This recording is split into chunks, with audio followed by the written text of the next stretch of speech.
Dedication. This book is humbly dedicated to my late friend, Arthur Bernklau, a true friend who is sorely missed by all who knew him. Art was a Marine's Marine who served over a dozen tours in Korea and Vietnam. He has dedicated over 30 years of his life after his exemplary service to his country as founder and executive director of Veterans for Constitutional Law. He donated a majority of his fixed retirement income to the cause of fighting the government, the Veterans Administration, for the rights of service-connected, injured, and disabled veterans, and spearheaded the passage of Senate Bill 3421. I consider myself extremely fortunate that I could call Art Bernklau my friend, and indeed, he was a friend closer than a brother.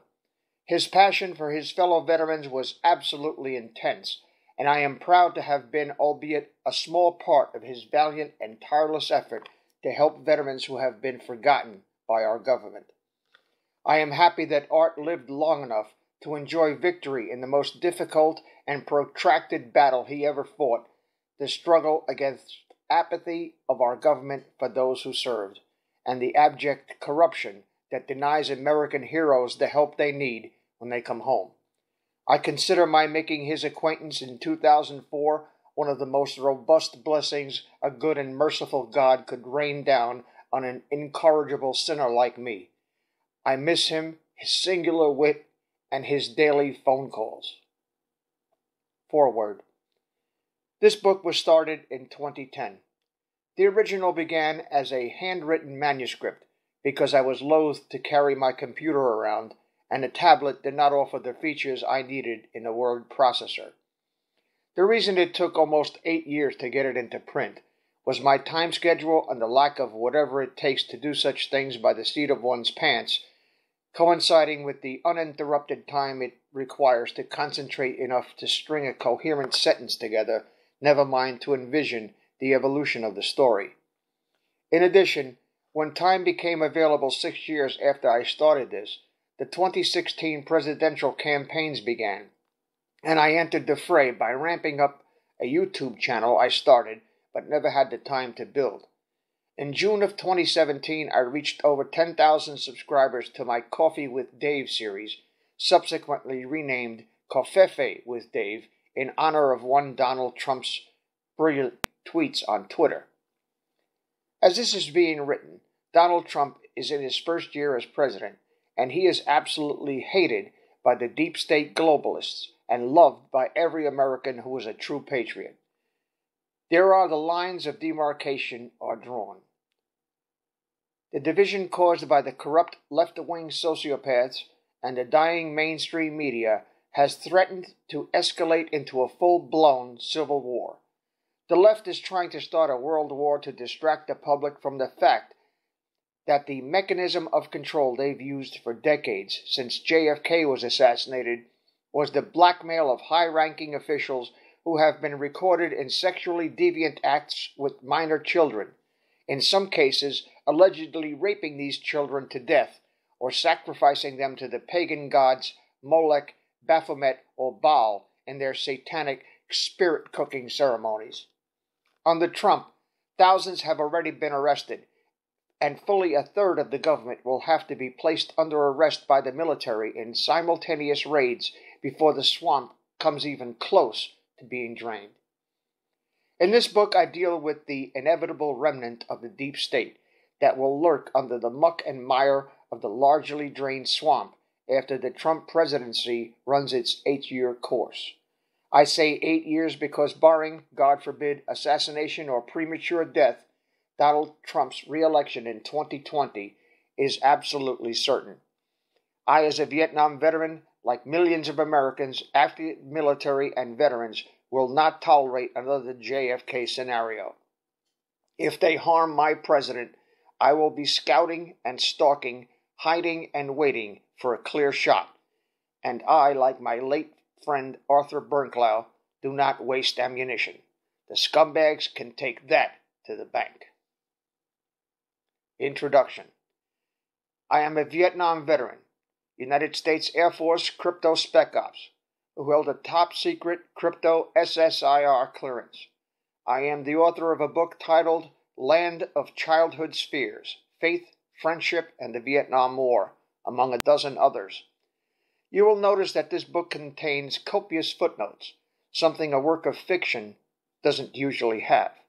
That is because this book is predictive fiction based on present facts, and I wanted my readers to research these facts for themselves.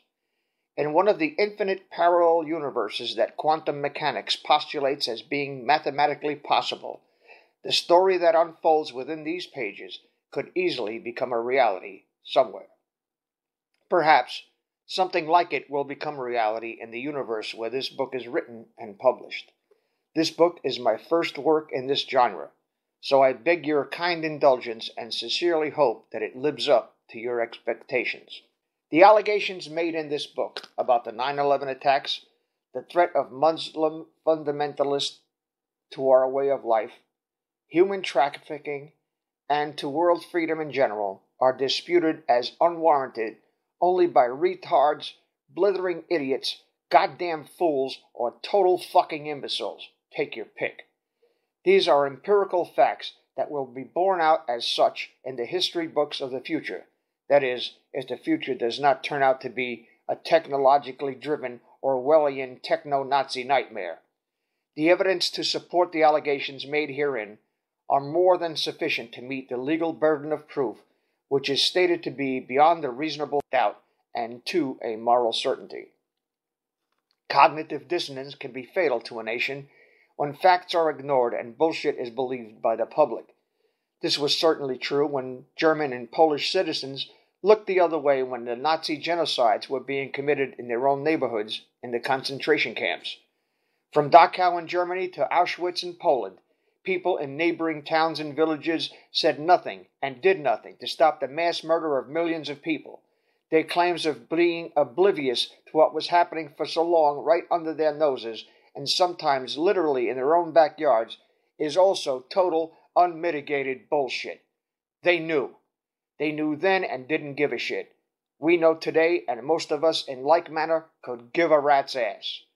The Germans in the towns surrounding the concentration camps were forced to face the gruesome reality they ignored and stripped of their denial when the liberating armies forced them to take walking tours through the camps and bury the thousands of dead and rotting corpses left lying around by the Nazi genocidal maniacs.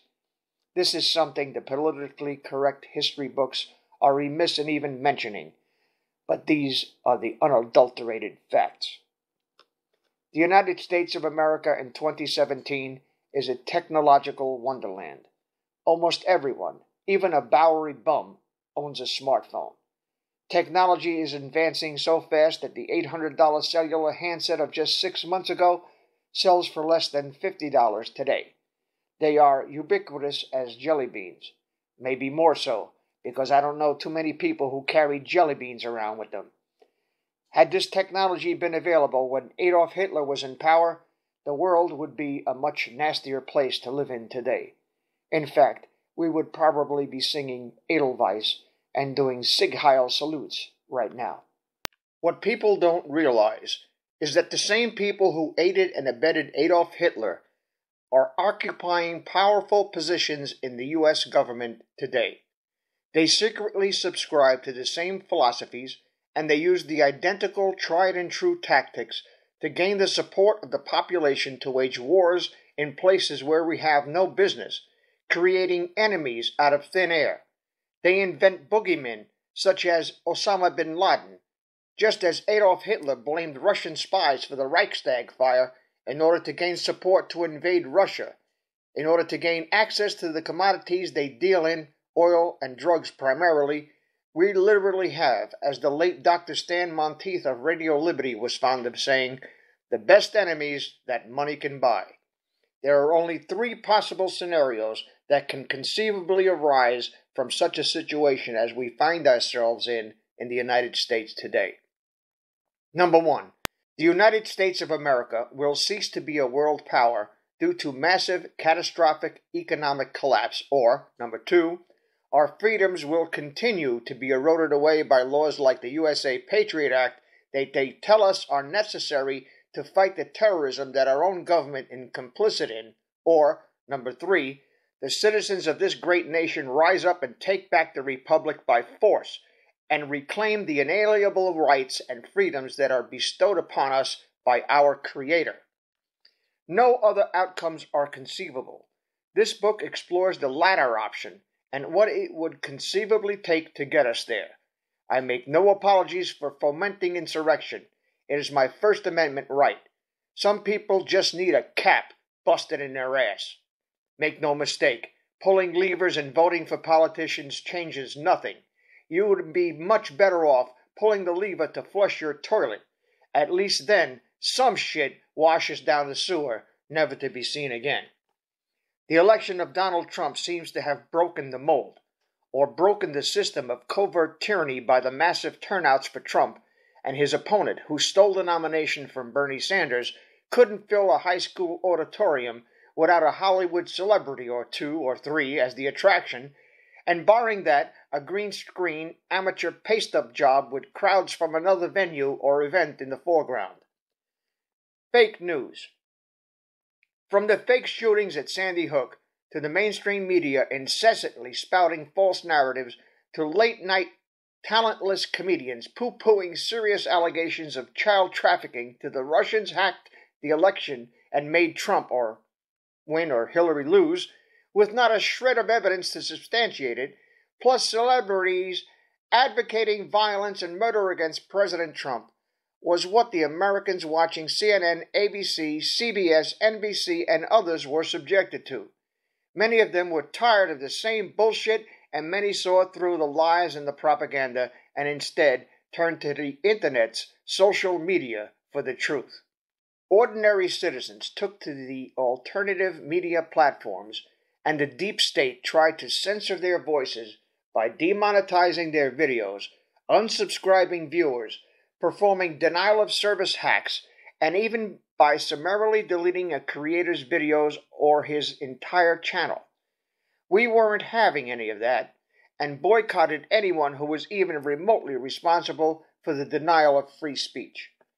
Short of another American Revolution, anything else was tantamount to pissing up wind in a Saigon monsoon.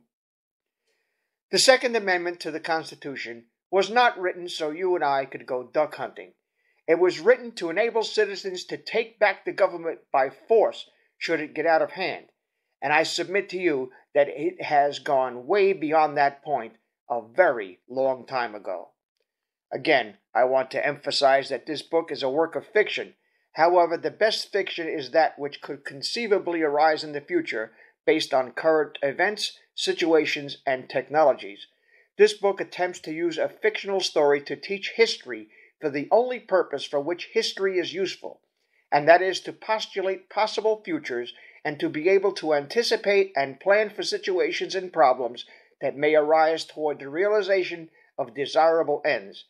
Since the past cannot be changed, the study of history is worse than useless if the information cannot be used to create a better world than what we currently find ourselves struggling with. History, for history's sake, is entertainment. You might as well play Sudoku, Candy Crush Soda, text while you drive, or if you're technically challenged, do the Sunday newspaper's crossword puzzles for all the good it would do you, or do for anyone. In the case of a work of fiction showing us what the future could be, George Orwell's 1984 is perhaps the best known. In that sense, in retrospect, the author was a modern-day prophet. And although at the time the novel was written, in 1941 or thereabouts, and published June 8, 1949, there were no such things as computers or video cameras as we know them. The author foresaw the possibilities. Orwell envisioned a video camera in a TV set. We have WikiLeaks, Vault 7, and smart TVs. Every cell phone has a camera and a GPS tracker built into it. Orwell envisioned the tracking of every citizen's day-to-day movements. We had Project Echelon, spying on every citizen. Police can get your location within 20 feet by pinging your cell phone to send them your position from its built-in GPS receiver. What has come to pass since 1984 was hot off the press, has, I am confident to say, far exceeded Orwell's wildest dreams. What will become of the United States of America long after I have shuffled off this mortal coil will no doubt exceed even my wildest imagination. I just hope for the sake of future generations and for the survival of mankind that it turns out to be a pleasant dream instead of the terrible nightmare that seems to be unfolding. To that end, I have pulled no punches here. I call it like I see it. Perhaps this book will be the inspiration that helps real changes to happen, changes that will benefit the country I love and the principles I hold dear. It is easier to deceive people than to convince them that they've been deceived. Attributed to Mark Twain. The True Patriots. The hundreds of thousands of young men and women who, over the years, have sworn a solemn oath that vows, "I do solemnly swear that I will support and defend the Constitution of the United States against all enemies, foreign and domestic," are the true patriots in this country. Almost since its founding, the United States has not treated its veterans with the honor, respect, and dignity they so richly deserve. In many more instances than I care to count, U.S. service veterans have been ignored, shortchanged, and even exploited and abused by the government they pledged their lives to protect. It is for this reason that I am proud to have been at least a small part in the decades-long, tireless effort of my late friend, Mr. Arthur Bernclau, of Veterans for Constitutional Law, in the passage of Senate Bill 3421. That said, the enlistment oath doesn't end with discharge from the military. As one who took that oath, I am still obligated under it. There is no "until death do us part" clause. Although I am now past the age where I can serve in the military, I am obligated to fight the battle to protect the American way of life in a different way. By writing this novel, I hope to bring the truth about what is behind current events in the world to the American people and the world. Tyranny, despotism, genocide, and Islamic terrorism all arise from lies and deception, and by the willingness of the people being lied to and deceived to believe the bullshit, and then do nothing about it when it becomes obvious to an imbecile what the truth is. The truth is that the attacks of September 11th, 2001 were the result of several converging situations. Number one, the shadow government in particular, oil interests, needed a reason to use military force to create crude oil market instability in order to raise prices while forcing the Taliban to concede critical oil pipeline routes. Number two, CIA covert drug trafficking operations needed to eliminate the Taliban, not because they are Islamic terrorists, but because the Taliban routinely burned poppy fields and were putting a major kibosh on the CIA's supply of illicit drugs. The CIA needs empty military transport planes to bring the drug cargo stateside in order to avoid U.S. customs. Number three, the World Trade Center towers were obsolete buildings. Built in 1973, they were full of asbestos and used low-speed, four-wire twisted pair electronic communications that preceded the modern Internet. Removing the asbestos hazard and upgrading to high-speed Internet would cost more than it did to build the buildings. The trade unions made it cost-prohibitive to do the work. Number four, the basement level of the World Trade Center contained gold vaults that made Fort Knox look like a piggy bank. They were rivaled only by the Federal Reserve Bank down the street at Maiden Lane, but the Federal Reserve building, built of granite stones, could not be brought down to cover up a gold heist. Number five, Larry Silverstein, no doubt in collusion with the 9/11 false flag operation perpetrators, is alleged to have collected $4.5 billion insurance money, although the jury is still out on that one. Number six, this attack, which was obviously a controlled demolition, termed a nuclear demolition by some, but unlikely, required advanced planning and possibly months of work to plant explosives.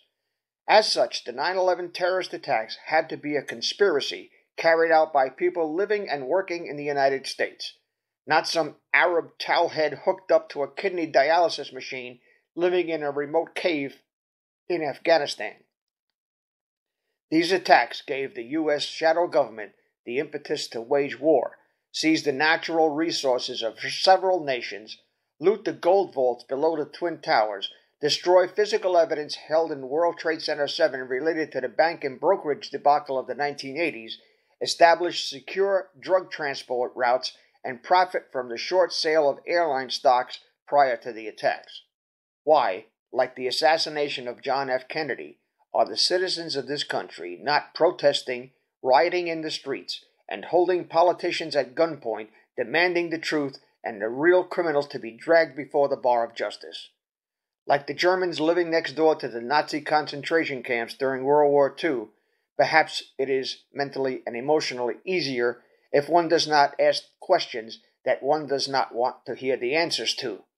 It is easier to believe bullshit and be done with it than to labor and struggle after an uncomfortable and terrible truth. Sooner or later, my friends, the truth will come out. Whether or not the sheeple will have the balls to do anything about it remains to be seen. I'm not holding my breath waiting for it to happen. As you continue to read this book, I strongly suggest that you pay attention to the footnotes and follow the hyperlinks when supplied. The footnotes were put there for a good reason. They prove that I did my homework and provide a starting point for you where you can pursue your own research to see if you agree with what I convey in this book or whether I am just another conspiracy theorist who is full of shit. Parallels. It is a true axiom that those who do not study their history are destined to repeat it. It therefore follows that those who forget their history or those who fail to learn the lessons of history are also destined to repeat it. I must admit that history was the subject I hated the most in school, most likely because the teachers failed to present it in context and in such a way that the students would find it relevant to the knowledge, careers, or interests they were pursuing, if any, in their lives. I was perhaps naive in believing that everyone was like me. I wanted to learn everything about electronics, but didn't want to learn that shit because I felt it was useless trivia and it wasn't going to help me do what I aspired to do. History was way in the past, way before my time, and one could not change what already happened. Besides, who in the 7th grade gives a rat's ass about the War of 1812? Who in high school gave a shit about the Magna Carta? What child could comprehend the repercussions of the attack on Pearl Harbor, Hiroshima, or Nagasaki? These things were more suitable to be taught to adults who could understand, not to innocent children who couldn't possibly wrap their heads around such a thing as 6 million people being exterminated on the orders of an articulate and charismatic Nazi sociopath.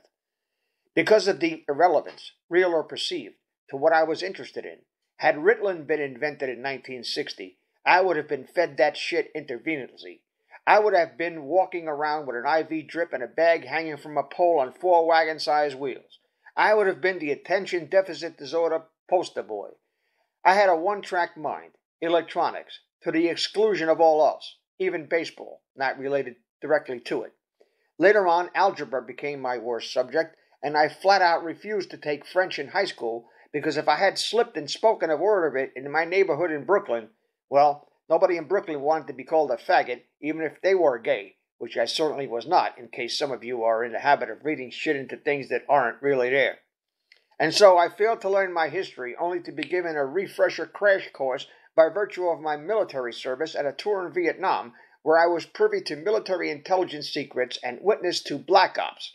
I also read some interesting books that opened my eyes to the truth.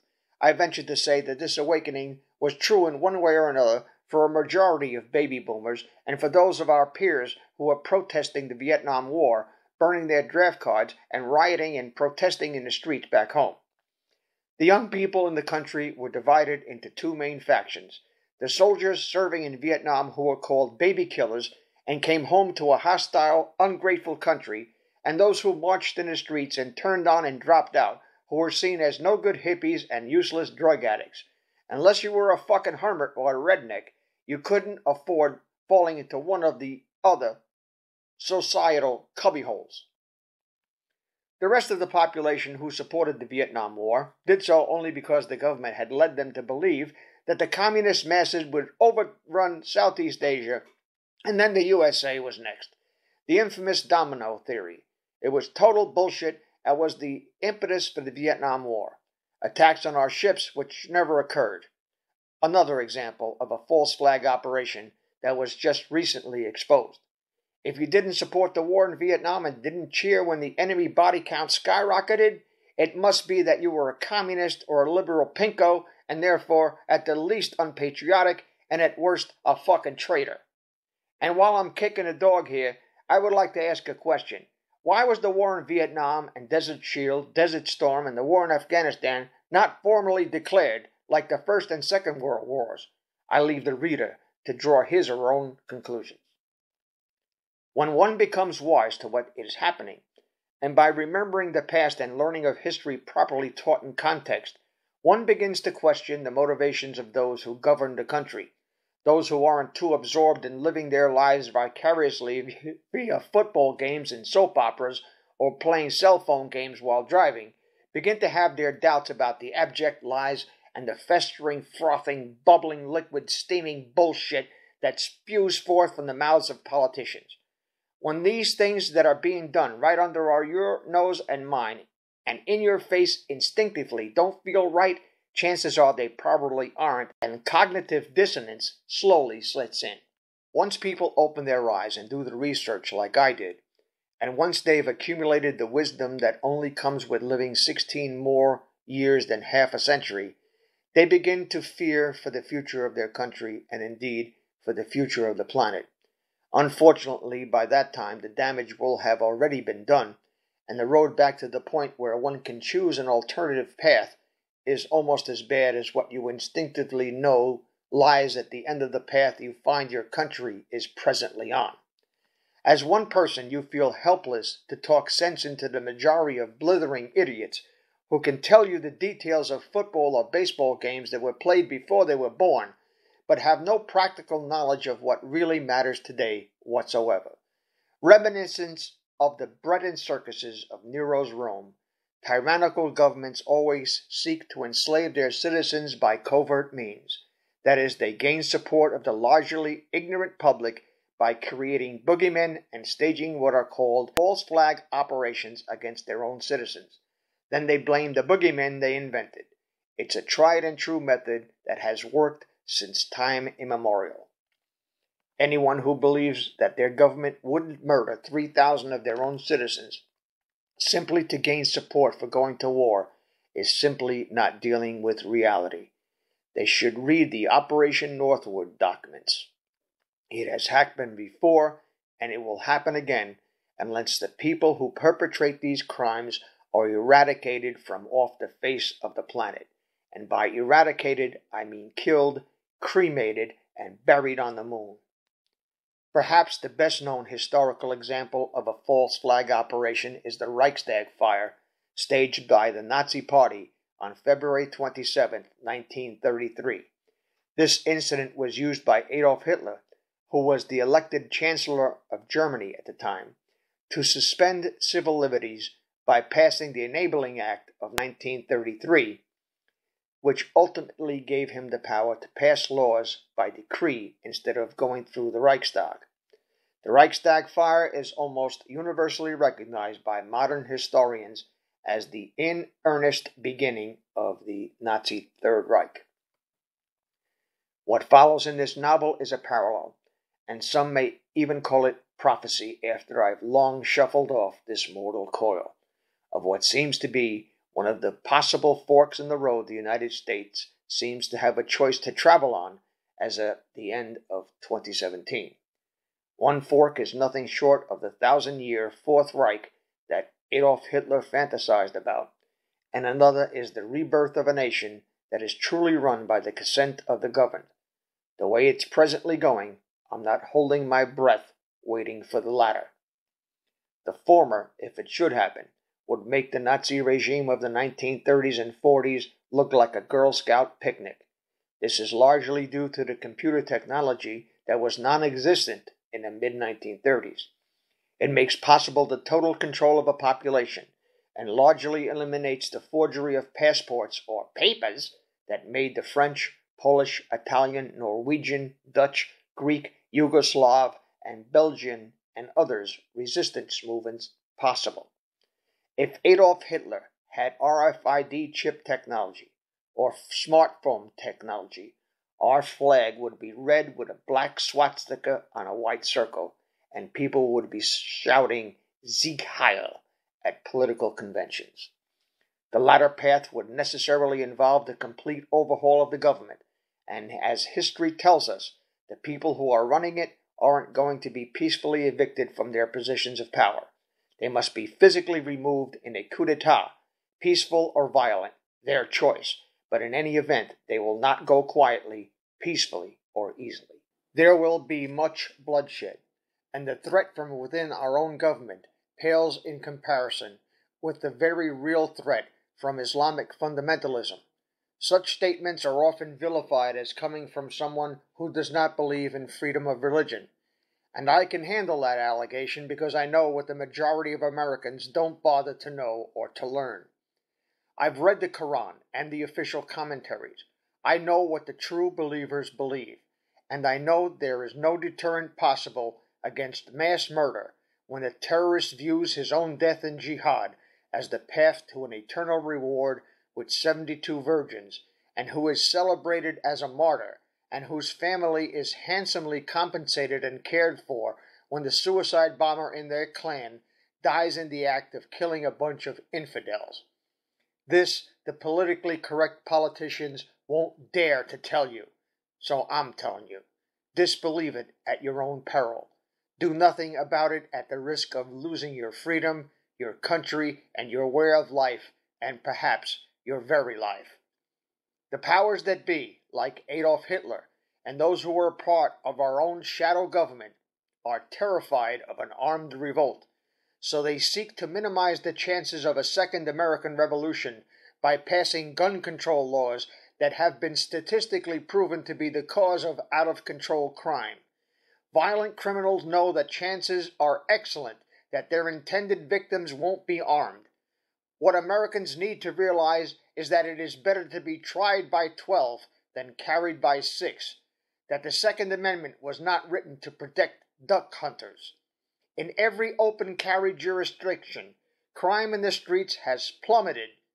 That the government-controlled media won't tell you either, but it is absolutely and forensically verifiably true.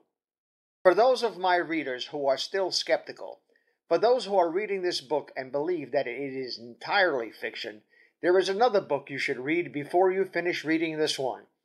That book is titled The Plot to Seize the White House by Jules Archer. Art Bernklau and I had on-demand printed this out-of-copyright work, which was very hard to find, until the copyright was renewed and acquired by the deceased author's family. We then unpublished our reprint, which is now a collector's item. Our reprint was the original text and photographs and had my commentary, which is not in the commercially published copies. The book is the true story about General Smedley Butler, who thwarted an attempted Nazi takeover of the U.S. government that doesn't even get mentioned in passing in U.S. history books. You can read my introduction and foreword for the reprint of that book at the end of this book. One of our most beloved presidents was not afraid to proclaim the truth publicly. Eventually, he was assassinated because he believed in America and knew there were covert forces constantly working from within to destroy it. His resistance to the Vietnam War, which the CIA used to ship thousands of tons of cocaine, heroin, opium, hashish, and marijuana back to the United States in returning cargo planes, and his attempted dissolution of the Federal Reserve Bank in an attempt to make U.S. currency the sole dominion of the United States government, are, in my opinion, the twin impetus for the shots fired in Dealey Plaza that fateful day, November 22nd, 1963. That day, I believe, a silent coup d'etat, the one that General Smedley Butler foiled 30 years prior, had succeeded in gaining control of the U.S. government. John Fitzgerald Kennedy was the last president the citizens of the United States of America genuinely elected. All presidents since, except Donald Trump, have been hand-picked from the membership of Skull and Bones, by the people who run the shadow government, and the electorate had absolutely nothing to do with it other than being audience to the biggest bullshit stories ever concocted. The mainstream media, by its election coverage, created self-fulfilling prophecies and tries to lead us to believe that the citizens of this nation are actually having an effect on who gets to occupy the Oval Office. They were wrong this time, as even cheating didn't get Hillary elected. Your belief or disbelief in the empirical facts changes absolutely nothing. Your belief that you can break a brick wall by banging on it with your skull does not change the fact that chances are 99.999% that your skull will crack before the wall does. The proof or disproof of what is alleged herein and in hundreds of other places is not so much a leap of faith as it is resting in the sufficiency of the evidence. There is certainly a plethora of evidence to be had if one has the intestinal fortitude to open their eyes and their minds and just see it for what it really and truly is. However, yours and the public's belief or unbelief notwithstanding, our failure to control our government inevitably will result in the government controlling us. I am loath to repeat and paraphrase the words of my late good friend Arthur Bernklau, that short of shooting all the lawyers and politicians on the White House lawn, leaving one of them alive would, as Jesus said, leaven the whole lump. JFK had so eloquently spoken in vague generalities about the allegations I have made in this book. Quote, "For we are opposed around the world by a monolithic and ruthless conspiracy that relies primarily on covert means for expanding its sphere of influence, on infiltration instead of invasion, on subversion instead of elections, on intimidation instead of free choice, on guerrillas by night instead of armies by day. It is a system which has conscripted vast human and material resources into the building of a tightly knit, highly efficient machine that combines military, diplomatic, intelligence, economic, scientific, and political operations. Its preparations are concealed, not published. Its mistakes are buried, not headlined. Its dissenters are silenced, not praised. No expenditure is questioned, no rumor is printed, no secret is revealed." End quote. John F. Kennedy, April 27, 1961. If the reader is familiar with quantum mechanics and the theory of parallel universes, it could be that the scenario played out in this novel could come to pass in an alternative universe, or perhaps in the universe where the reader has his or her hands on this book.